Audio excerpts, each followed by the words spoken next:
ओम नमो भगवते वासुदेवाय। ओम नमो भगवते वासुदेवाय। ओम नमो भगवते वासुदेवाय। ओम अज्ञानतिमिरान्धस्य ज्ञानाञ्जनशलाकया चक्षुरुन्मिलितं येन तस्मै श्रीगुरुवे नमः।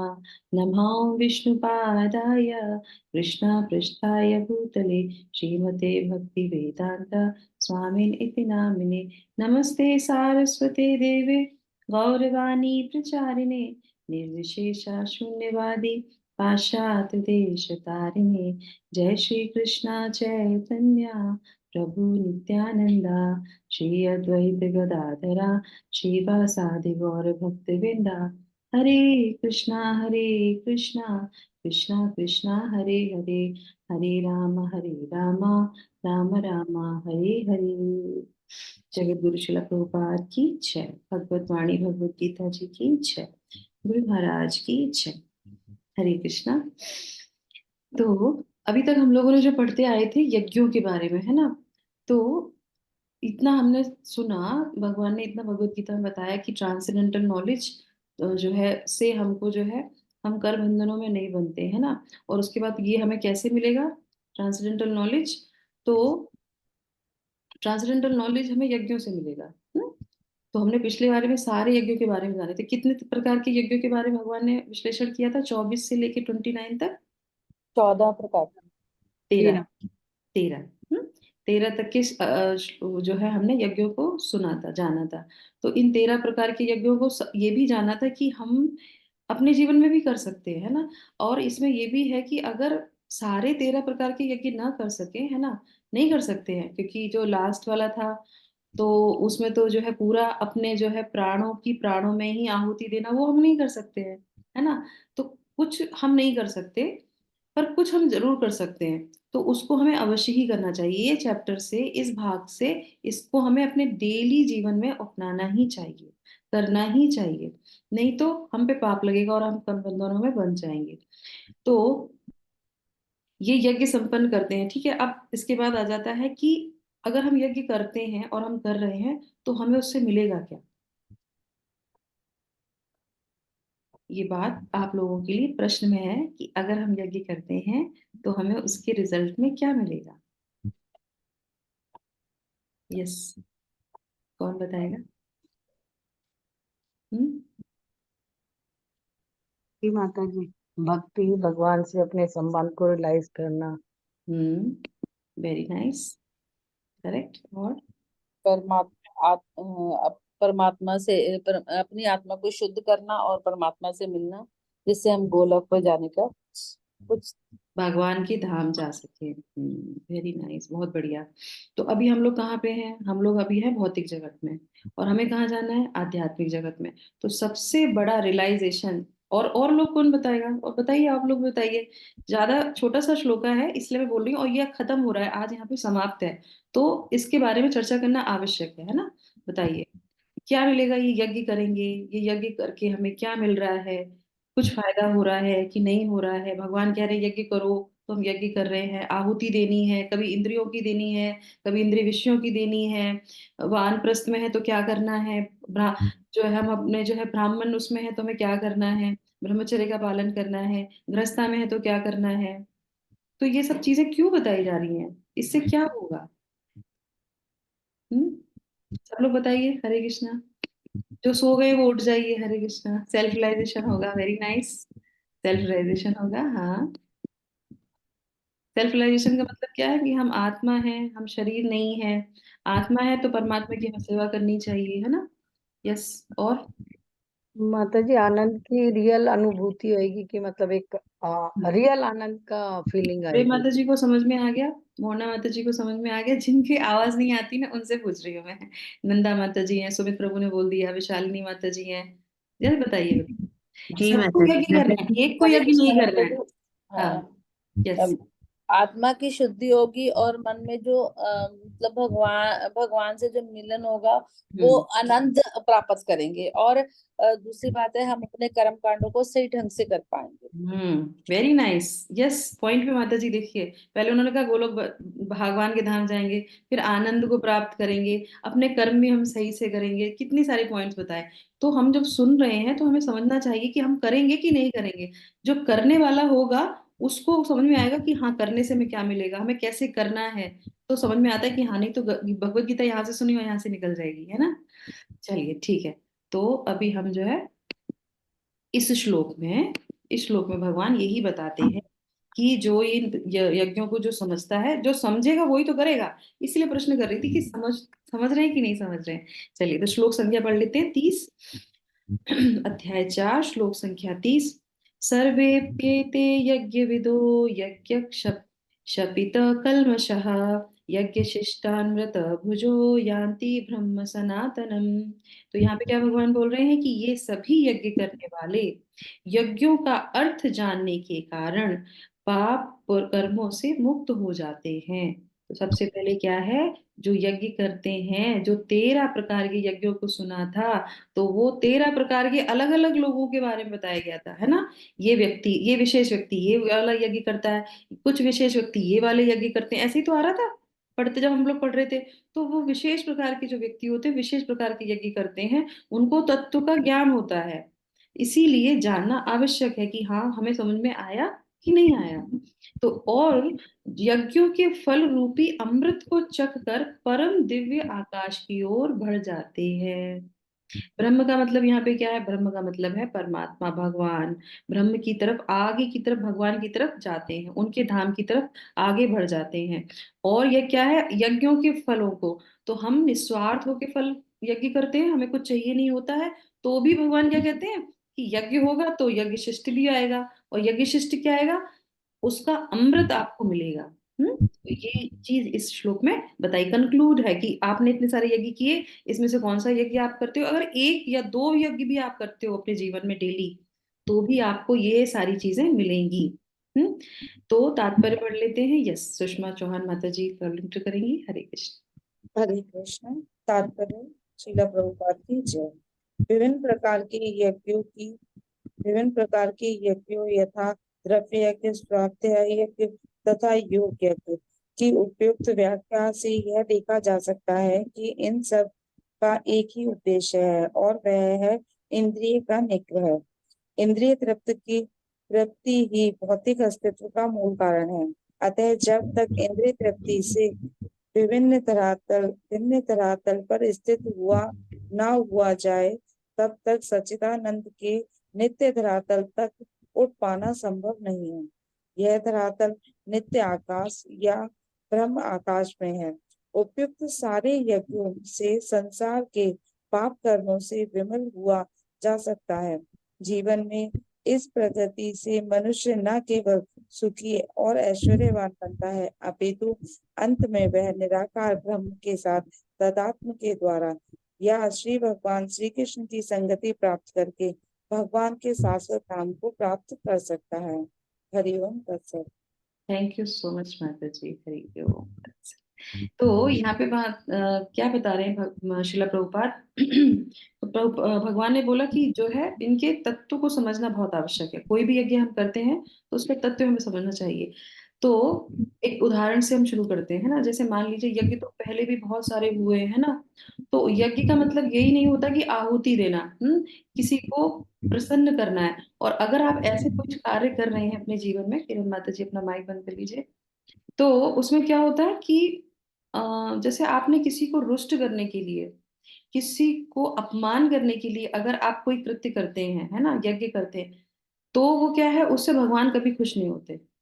कोई भी कार्य ऐसा है कि जिससे आप किसी का अपमान करना चाहते हैं, किसी को नीचा दिखाना चाहते हैं, और फिर आप वो कार्य कर रहे हैं, चाहे उसमें आपने इंद्रियां लगाएं, चाहे आपने उसमें इंटेलिजेंट लगाएं, चाहे आप, जैसे हमने सारे यज्ञ सुने थे ना, दान करना, कर्म करना, अपनी योग्यता को प्रदर्शन करना, कुछ भी है, अगर उसका ध्येय सिर्फ और सिर्फ दूसरे को नीचे दिखाना है, दूसरे का अपमान करना है, या भगवान विष्णु की प्रसन्नता नहीं है, अपनी इंद्रियों को तुष्ट करना है, समाज में बहुत हमारा शोर हो, हमको सब लोग जाने, वो हो तो उस यज्ञ बिल्कुल बेकार है, वो यज्ञ किसी भी काम का नहीं है वो यज्ञ। तो ऐसा कैसे, किसने किया था? बहुत सारे ऐसे प्रकरण है, उसमें से एक ले लेते हैं। मंडे है, शिव जी का दिन है, तो शिव जी से शुरू करते हैं। तो शिव जी से क्या होता है, दक्ष प्रजापति, दक्ष प्रजापति ने भी यज्ञ किया था, वाजपेयी यज्ञ। और किस लिए किया था? सिर्फ और सिर्फ शिव जी को नीचा दिखाने के लिए, कि यज्ञ करूंगा और उनको नहीं बुलाऊंगा, है ना। क्योंकि पहले हो गया था प्रकरण ऐसा कि उनको जो है दोनों की हो गई, शिव जी वहां से उठ के चले गए। उन्होंने कहा कि इसने मुझे नमस्कार नहीं किया, ये मेरा दामाद होते हुए मुझे नमस्कार नहीं करता है। शिव जी तो भक्त हैं भगवान के, वो भगवान की उसमें थे। तो कभी कभी भक्त होते हैं ऐसा, कुछ रिएक्ट नहीं करते तो सोचते, अरे ये तो बहुत अपने आप को बहुत बड़ा समझते हैं। ऐसा नहीं होता। जो भगवान के उसमें रहते तो मन से भी हमसे बहुत सारे ऐसे अपराध हो जाते हैं। तो जब वो यज्ञ में करते हैं और उसके बाद कहते हैं सबको आमंत्रण देते हैं। अब माता पार्वती को लगता है अरे हमारे पिताजी के यहाँ यज्ञ हो रहा है, हमको नहीं बुलाया, हमको तो जाना चाहिए। वो बताती हैं कि शास्त्रों में बोला है, पिता के घर जाने के लिए कोई निमंत्रण की जरूरत नहीं होती, गुरु के घर जाने के लिए कोई निमंत्रण की जरूरत नहीं होती है। शिव जी कहते हैं हाँ ठीक तो है, बिल्कुल सही है, जाना चाहिए, पर जब यज्ञ इसीलिए रखा गया हो कि तुम्हारा अपमान करना है तो नहीं जाना चाहिए, क्योंकि वहां पे सिर्फ अपमान ही होगा। तो मान लेनी चाहिए ये बात। तो उससे क्या था, उससे विष्णु भगवान बिल्कुल प्रसन्न नहीं थे। वो जो यज्ञ हो रहा था, क्योंकि सब यज्ञ भगवान विष्णु को की प्रसन्नता के लिए होते हैं, वहां विष्णु भगवान बहुत, क्यों? क्योंकि उनका सबसे प्रिय भक्त शिव जी, उसको ही निमंत्रण नहीं दिया, उसको ही वहां पे नहीं बुलाया, तो कैसे ये यज्ञ संपन्न हो जाएगा?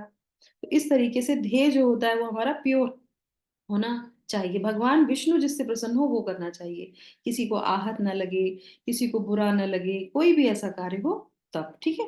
तो अब आ जाते हैं यहाँ पे, छोटा सा है ये, पर ये बहुत इंपॉर्टेंट है, कि जो है विभिन्न प्रकार के यज्ञों में द्रव्य यज्ञ है, स्वाध्याय यज्ञ है और योग यज्ञ है। तो जो भी हमारे अंदर टैलेंट है वो हमें भगवान में लगाना चाहिए।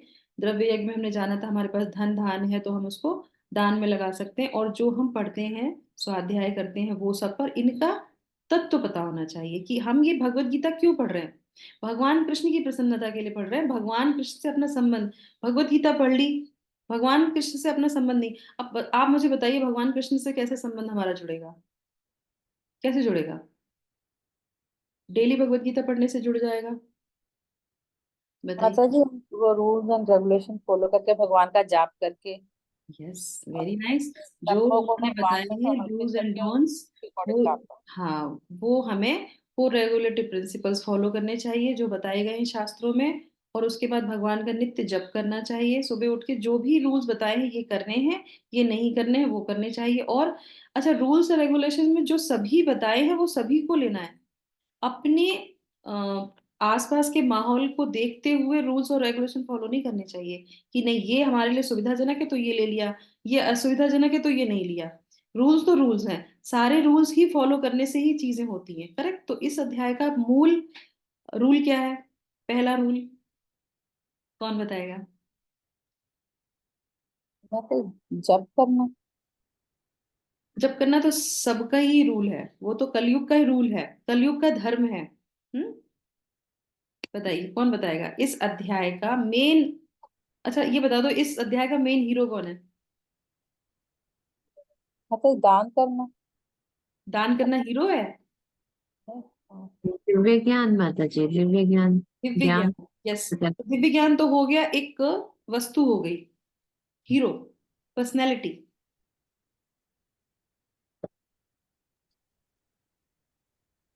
गुरु माता जी। यस, मैं आप ही के बारे में सोच ही रही थी, माता जी ने अभी तक आंसर नहीं दिया, क्योंकि माता जी तुरंत गुरु, क्योंकि गुरु ही है, हीरो है, क्योंकि वो ही ट्रांसेंडेंटल नॉलेज देंगे। तो अब हमने अगर अपने गुरु को यहाँ पे, अपने हीरो को, हीरो बोल रहे हैं हम यहाँ पे, इनको रिप्रेजेंट, हीरो को अगर हमने छोड़ दिया तो क्या होगा? पूरी फिल्म हमारी तो खराब हो गई, क्योंकि हीरो ही नहीं है हमारी फिल्म में, करेक्ट। हमने सब कर लिया, दान कर रहे हैं, पढ़ रहे हैं, सब कुछ कर रहे हैं, पर हमारे इसमें जो है, इस हमारी जो फिल्म चलती है लास्ट में जब हम जाते हैं यहाँ से, उस फिल्म में हमारा हीरो तो है ही नहीं। तो भगवान कृष्ण कहेंगे अरे बिना हीरो के ही तुम्हारी फिल्म चल रही थी, करेक्ट। तो इसीलिए जब हम यहाँ से जाते हैं, जब अंतिम समय आता है, तो सिर्फ हमारे साथ धर्म जाता है, कि हमने यहाँ पे क्या किया, और धर्म किसके अकॉर्डिंग किया, किसके कहने पे किया, किसने ज्ञान दिया था आपको, ये ट्रांसेंडेंटल नॉलेज कहाँ से ली थी तुमने, कौन सी परंपरा से? अगर भगवान के पास कनेक्शन हो गया, भगवान के पास जैसे जा गए, इसमें सुन लिया, भगवान के पास, भगवान कहेंगे अच्छा बताओ कौन सी परंपरा से आए हो? भगवान के पास तो भीड़ लगी होगी, अभी आप कभी गए हो तिरुपति बालाजी या कहीं? कितनी भीड़ होती है। तो वहां पे वीआईपी की टिकट लगती है ना? तो हमारी वीआईपी की टिकट क्या है? हमारे गुरु महाराज, हमारा परंपरा। हम कहते नहीं हम तो इस परंपरा से हैं। अच्छा, इस परंपरा से सुनाओ, प्रणाम मंत्र बताओ। तो वो बताएंगे हम कि ये हम प्रणाम मंत्र बोलते हैं। ठीक है, हो गया, चलो इसको निकाल दो यहाँ से, क्योंकि भगवान के पास तो बहुत भीड़ लगी होगी। पर वहां पे उनके जो सेवक हैं वो उन्हीं को निकालेंगे जो गुरु परंपरा में आए होंगे, क्योंकि ये बिल्कुल जो है जेन्युइन लाइन में आया है, इसको पहले ले लो। तो इस तरीके से हमारे जो गुरु हैं, हमारे जो हीरो हैं, वो हमारे फिल्म के होने ही चाहिए। तो जब हम यज्ञ करते हैं तो अब आ जाते हैं 2 पॉइंट पे कि हमें क्या मिलता है। तो सबसे पहले आ जाते हैं यहाँ पे कि नंबर 1 है यान्ति ब्रह्म सनातन। तो यान्ति ब्रह्म सनातनम का मतलब क्या है कि सनातन धाम में, भगवान के धाम पे वो व्यक्ति जाता है। वो व्यक्ति वहां पे पहुंचता है। और उसके बाद ये तो हो गया प्राइमरी रिजल्ट जो हमें यज्ञों से मिलता है। अब आ जाते हैं दूसरा, सेकेंडरी रिजल्ट क्या मिलता है। तो सेकेंडरी रिजल्ट में आ जाता है यज्ञ शपितः कल्मषः। तो जब हम ये यज्ञ करते हैं तो हमारा, शपित का मतलब होता है धोना, है ना? तो हमारे अंदर क्या है जो धुलेगा? हम्म क्या धुलेगा? पाप माता जी, पाप। पाप। पाप कितने तरीके के बैठे हैं हमारे अंदर? कर्म। 6 प्रकार के पाप हमारे अंदर बैठे हैं। और नित्य वैरिणा, हमने जो है तृतीय अध्याय में पढ़ा था, नित्य वैरिणा है, हमेशा हमारे शत्रु रहते हैं, हमें कभी हमें अच्छी चीज करने ही नहीं देते हैं ये। तो ये भगवान कह रहे हैं कि ऐसे अगर यज्ञ करोगे, ये ट्रांसेंडेंटल नॉलेज से हमें पता चलता है कि अगर हम ऐसे यज्ञ करते हैं तो हमारे वो पाप को कैसे, जैसे ऐड आता था ना पहले, गहरे से गहरे दागों को भी धो के निकाल दे। तो ये यहाँ पे भगवान के दिव्य ट्रांसेंडेंटल नॉलेज जो है वो गहरे से गहरे हमारे अंदर के शत्रु को धो के निकाल देता है। ठीक है। और उसके बाद जो है फिर सेकंड हमें क्या मिलता है? फर्स्ट तो ये हो गया, सेकंड हो गए, 2 हो गए, एक प्राइमरी और उसके बाद सेकेंडरी। तो प्राइमरी है कि भगवान के धाम जाएंगे, और वो धाम तभी जा सकते हैं जब क्या है, हमारे अंदर के कल्मश धुल जाते हैं। और उसके बाद है यज्ञ शिष्टान मृत भुजो। तो आपको अमृत चखने को मिलता है। जब आप ये समझ जाते हैं कि ये सब कुछ भगवान का है, जो भी कुछ कर रहे हैं भगवान के लिए कर रहे हैं, तो आपको हर पग पे, हर क्षण पे जो है अमृत का स्वाद लगता है। ऐसा लगता है जब हम कोई सेवा करते हैं तो भगवान से प्रे करते हैं कि भगवान हमको ये सेवा मिली है, हम ये सेवा करना चाहते हैं, बस इसको हो जाए, मतलब ये हो जाए सेवा। और उसके बाद जब वो सेवा संपन्न हो जाती है बिना किसी हर्डल के और किसी परेशानी के, और जब हो जाती है तो आपको उस समय अमृत ही मिलता है। वो जो अंदर से आपको अनुभूति होती है वो ट्रांसेंडेंटल है, वो आप किसी से शेयर नहीं कर सकते। वो आप ही जानते हैं कि आपको कितनी अमृत मतलब चखने को मिला। आपको कोई खाना ना दे, पानी ना दे, कुछ भी ना दे, आप उसी में ही खुश रहते हैं कि हमारे जो सेवा थी, हमारी सेवा बहुत अच्छी हो गई, भगवान हमसे बहुत प्रसन्न है, गुरु हमसे बहुत प्रसन्न है, क्योंकि आपने उनसे प्रे किया था। और अब बिना प्रे के आप करते हैं, सिर्फ ये करना चाहते हैं कि नहीं दूसरे देखें, ये देखें, हो सकता है वो भी अच्छी संपन्न हो जाए, पर उसमें अमृत स्वाद नहीं होगा। उसमें क्या होगा? इंद्रिय तृप्ति होगी, और वो इंद्रिय तृप्ति आपको अंदर से धुले, आपकी धुलाई नहीं करेगी। ठीक है। तो इसमें एक एक्सपीरियंस आप लोग, अगर मैं आपसे पूछूं कि ये कैसा अमृत स्वाद चखने को मिलेगा, तो कोई बता सकता है कि कौन सा अमृत स्वाद में मिलेगा, कैसे लगेगा? कुछ एक्सपीरियंस हो सकता है? हम्म किसी, सब लोगों ने यहाँ पे फ्लाइट में वो किया होगा, सफर किया होगा, है ना? फ्लाइट में सब लोग गए होंगे, करेक्ट? सबके पास है ना। पहली बार जब आप लोग फ्लाइट में बैठे तब आपका एक्सपीरियंस कैसा था? ये देखो, अभी भगवान के धाम तो अभी गए नहीं, तो वो एक्सपीरियंस तो बता नहीं सकते, है ना? फ्लाइट का तो बता ही सकते हैं, एक उड़ान तो हमने भरी होगी जीवन में, है ना? तो कैसा फर्स्ट एक्सपीरियंस कैसा रहा? फर्स्ट एक्सपीरियंस, जैसे हम लोगों ने फर्स्ट टाइम टिकट बुक करी, तो टिकट बुक करते ही आपको बहुत जो है खुशी हुई, अरे हमारी फ्लाइट की टिकट बुक हुई है। तो देखिए, खुश शुरुआत कहाँ से होती है कि हमारी फ्लाइट की टिकट बुक हुई है, खुशी हो गई, है ना? तुरंत आपको अच्छा लगा। उसके बाद फिर जिस दिन आपकी फ्लाइट, उस दिन आप रात को आपको नींद ही नहीं आएगी। अरे हमारी तो फ्लाइट है, हमें तो फ्लाइट से जहां जाना है वो छोड़ दो, हमें तो फ्लाइट से जाना है। तो वो गए तो बहुत खुशी। फर्स्ट टाइम एयरपोर्ट पे गए, बहुत खुशी। जैसे एयरपोर्ट के अंदर गए, अपना कार्ड दिखाया, अपनी टिकट दिखाई, उसके अंदर गए, तो आपको तब भी आपको बहुत एकदम अलग सी अनुभूति हुई, अरे हाँ। उसके बाद जब आप कॉरिडोर में जा रहे होंगे तो भी आपको वो बहुत अच्छा लग रहा होगा। अब वो तो नॉर्मल चीज है, करेक्ट, उसमें कुछ चीज नहीं, वो तो मटेरियल चीज है, बना हुआ है, सुंदर सा बना हुआ, उसमें कौन सी अलग चीजें हैं? क्या है मतलब, एयर हॉस्टेस दे कि उस हर एक चीज, यस, एयर हॉस्टेस को देखना, और जो भी है, प्लेन को, बच्चों को देखा आपने, बच्चों को देखिए आप, मतलब प्लेन को देख के, अरे प्लेन है देखो, प्लेन है देख, वो इतने खुश होते हैं। तो हमारी भी ऐसी होती है कि जब हम कुछ आध्यात्मिक चीज करते हैं, तो एक एक चीज में, एक एक पग पे आपको खुशी ही खुशी मिलेगी भगवान की। जैसे आपने सुबह मंगला आरती के लिए गए, मंगला आरती के लिए जाना है, घंटी बजेगी वहां पे, आप अंदर जाएंगे मंदिर में, चप्पल उतारेंगे, भगवान को प्रणाम करेंगे, आपको खुशी मिलेगी, भगवान का अब पट खुलने वाला है, उसे खोल, जैसे ही खुलेगी भगवान के दर्शन होंगे, किसी किसी के आंसू निकल जाते हैं भगवान को देख के। तो वो एक आनंद जो अंदर से होता है कि हाँ, हमें भगवान के दर्शन हुए।